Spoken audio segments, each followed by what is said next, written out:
In the early 1990s, around the time that I graduated from high school, my hometown was the drive-by capital of Texas.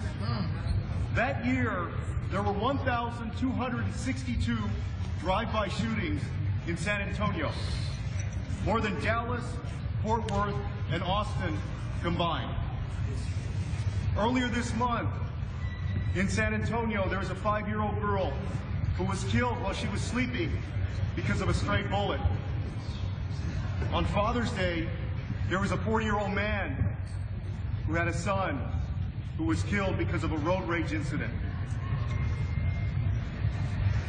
We understand, and these are folks who respect the Second Amendment. Many of us over the years, if we think about protecting our families, we've imagined somebody breaking into our homes at 2 or 3 in the morning and perhaps thought about buying a gun. And many people have for self-defense. In rural areas, people who live 20 or 30 minutes or more from law enforcement often buy guns for self-protection. And in places like Texas, many people buy guns for sport.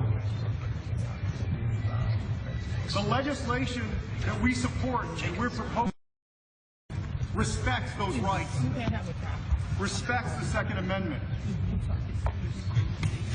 But we don't understand how Republicans will continue to allow terrorists to buy guns. We don't understand why we can't have background checks on people who seek to own AR-15s that can kill dozens of people in a few seconds.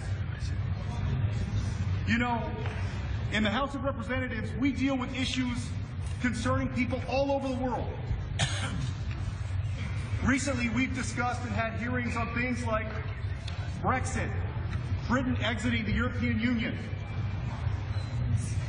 on the president's trip to Vietnam today. Last week, we voted on infrastructure on Afghanistan. And yet, the Republican leadership can't hold a single hearing or a single vote on an issue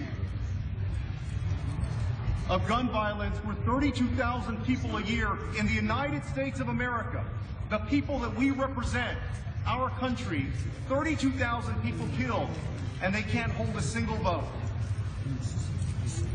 Instead, when one of these mass shootings happens, all we get are moments of silence. Silence is not a solution.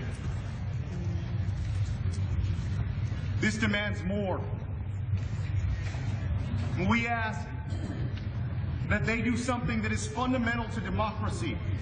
You know, as human beings, whatever our job is, there are times when our jobs become uncomfortable. If you're a small business owner and you have to let go of an employee, that's an uncomfortable conversation. If you're an employee who's going to quit your job for another opportunity, that's an uncomfortable conversation.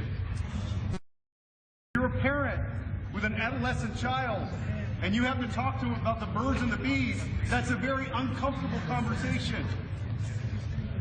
But that's what you signed up for. If you are here representing Americans in Congress, you signed up to take tough votes. And if you believe that terrorists should be able to own guns, then put your name to that vote. If you believe that we shouldn't have background checks, then put your name to that vote. Vote. Take a vote. Take a vote. Take a vote.